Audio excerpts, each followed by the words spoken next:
ಎಲ್ಲರಿಗೂ ನಮಸ್ಕಾರ. ಈ ಶುಕ್ರವಾರ ನಾವು ಹೋಗಿದ್ದು ಚಿಂತಾಮಣಿಯಲ್ಲಿರುವಂಥ ಕೈವಾರ ತಾತಯ್ಯ ಅಂತಾನೆ ಪ್ರಸಿದ್ಧಿಯಾಗಿರುವಂಥ ಸದ್ಗುರು ಶ್ರೀ ಯೋಗಿನಾರಾಯಣ ಮಠಗೆ. ಈ ಒಂದು ದೇವಸ್ಥಾನ ತುಂಬ ವಿಶಾಲವಾಗಿದ್ದು ನಮಗಂತೂ ನಿಜವಾಗ್ಲೂ ತುಂಬಾ ಇಷ್ಟ ಆಯಿತು. ನೀವು ಯಾವತ್ತೂ ಕೂಡ ಈ ಒಂದು ದೇವಸ್ಥಾನಕ್ಕೆ ಬಂದಿಲ್ಲ ಅಂದರೆ ಖಂಡಿತವಾಗ್ಲೂ ಬನ್ನಿ, ನಿಮಗೂ ಕೂಡ ತುಂಬ ಖುಷಿ ಕೊಡೋ ಅಂಥ ಜಾಗ ಅಂತಲೇ ಹೇಳ್ಬೋದು. ದೇವ್ರ ದರ್ಶನ ಆದಮೇಲೆ ನಿಮಗೆ ಒಂದು ಸ್ವಲ್ಪ ಹೊತ್ತು ವಿಶ್ರಾಂತಿ ಬೇಕು ಅನ್ನೋದಾದರೆ ನೀವು ಈ ಒಂದು ಸ್ಥಳಕ್ಕೆ ಬಂದು ಕೂರೋದು ಮಲಗೋದು ಮಾಡ್ಬೋದು, ವಿಶ್ರಾಂತಿ ಪಡಿಬೋದು. ಇದು ಯಾವಾಗಲೂ ಸ್ವಚ್ಛವಾಗೇ ಇರುತ್ತೆ, ಗುಡಿಸೋದು ಒರೆಸೋದು ಮಾಡ್ತಿರ್ತಾರೆ. ನಾವು ಇಲ್ಲೊಂದು ಸ್ವಲ್ಪ ಹೊತ್ತು ಕೂತು ವಿಶ್ರಾಂತಿ ಪಡೆದು ನೆಕ್ಸ್ಟ್ ನಾವು ಹೊರಟಿದ್ದೆ ಶ್ರೀ ಅಮರನಾರಾಯಣ ಸ್ವಾಮಿ ದೇವಸ್ಥಾನಕ್ಕೆ. ಈ ಒಂದು ದೇವಸ್ಥಾನ ಕೂಡ ವಿಶಾಲವಾಗಿದ್ದು ನೀವು ಇಲ್ಲಿ ಸಾಕಷ್ಟು ದೇವರುಗಳ ದರ್ಶನ ಕೂಡ ಪಡಿಬೋದು. ಸೊ ನಾವು ದೇವ್ರ ದರ್ಶನ ಪಡೆದು ನೆಕ್ಸ್ಟ್ ಆಟೋದಲ್ಲಿ ಹೊರಟಿದ್ದೆ ಗವಿಶ್ರೀ ಅಮರನಾರಾಯಣ ಸ್ವಾಮಿ ದೇವಸ್ಥಾನ ಹಾಗೂ ಕೈಲಾಸಗಿರಿ ಕೇವ್ಗೆ. ಸೊ ನೀವು ಎರಡೂ ಪ್ಲೇಸಸ್ಸು ಕವರ್ ಮಾಡಬೇಕು ಅಂದರೆ ಆಟೋದಲ್ಲಿ 100 ರೂಪೀಸ್ ಆಗುತ್ತೆ. ನಮಗೆ ಸಾಕಷ್ಟು ಸಮಯ ಇದ್ದಿದ್ದರಿಂದ 100 ರೂಪೀಸ್ ಕೊಟ್ಟು ನಾವು ಎರಡು ದೇವಸ್ಥಾನಕ್ಕೂ ಹೋದ್ವಿ. ಸೊ ಇದು ಗವಿಶ್ರೀ ಅಮರನಾರಾಯಣ ಸ್ವಾಮಿ ದೇವಸ್ಥಾನ.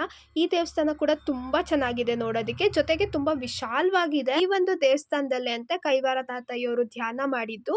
ತುಂಬಾನೇ ಚೆನ್ನಾಗಿದೆ ಈ ಒಂದು ಪ್ಲೇಸ್ ಮಾತ್ರ. ನೀವು ವ್ಯೂ ಪಾಯಿಂಟ್ ಅಲ್ಲಿ ನಿಂತ್ಕೊಂಡು ಸುತ್ತಮುತ್ತ ನೋಡಿದ್ರೆ ಫುಲ್ ಗ್ರೀನರಿನೇ ಕಾಣಿಸುತ್ತೆ, ಅಷ್ಟು ಚೆನ್ನಾಗಿದೆ ನೇಚರು. ನನಗಂತೂ ನಿಜವಾಗ್ಲೂ ತುಂಬಾ ಇಷ್ಟ ಆಯ್ತು. ಇಲ್ಲಿಂದ ನೆಕ್ಸ್ಟ್ ನಾವು ಹೊರಟಿದ್ದೆ ಕೈಲಾಸಗಿರಿ ಕೇವ್ಗೆ. ಸೊ ಕೈಲಾಸಗಿರಿ ಕೇವ್ ಕೂಡ ತುಂಬಾನೇ ಚೆನ್ನಾಗಿತ್ತು ನೋಡೋದಿಕ್ಕೆ. ನಮಗೆ ಹೊರಗಡೆ ಅಷ್ಟು ಬಿಸಿಲಿದ್ರು, ಅಷ್ಟು ಕಾಲು ಸುಡ್ತಿದ್ರು, ಒಳಗಡೆ ಹೋಗಿದ ತಕ್ಷಣ ಫುಲ್ ತಣ್ಣಗಿತ್ತು. ಫ್ಯಾನ್ ನೋಡ್ತಿರ್ಬೋದು ನೀವು ಎಷ್ಟು ಅಗ್ಲವಾಗಿದೆ ಅಂತ. ಫ್ಯಾನ್ ಇಲ್ಲದೆ ಹೋದ್ರು ಕಲ್ಲೇನೆ ತುಂಬ ತಂಪಾಗಿತ್ತು.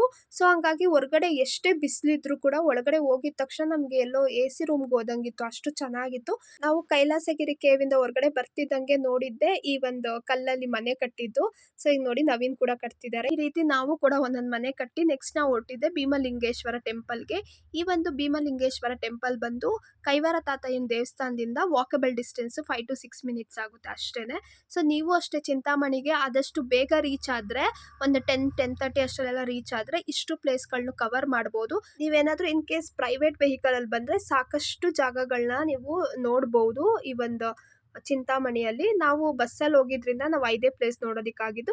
ಎಸ್, ಇದಾಗಿತ್ತು ನನ್ನ ಇವತ್ತಿನ ಈ ಒಂದು ಮಿನಿ ವ್ಲಾಗ್. ನಾನು ಫುಲ್ ವಿಡಿಯೋನೇ ಅಪ್ಲೋಡ್ ಮಾಡಿದ್ದೀನಿ, ದಯವಿಟ್ಟು ಹೋಗಿ ಒಂದ್ಸರಿ ಫುಲ್ ವಿಡಿಯೋ ಕೂಡ ನೋಡಿ ಅಂತ ಹೇಳ್ತಾ ಇವತ್ತಿನ ಈ ಒಂದು ಮಿನಿ ವ್ಲಾಗ್ನ ನಾನು ಇಲ್ಲೇ ಮುಗಿಸ್ತಾ ಇದ್ದೀನಿ. Thank you so much for watching my video.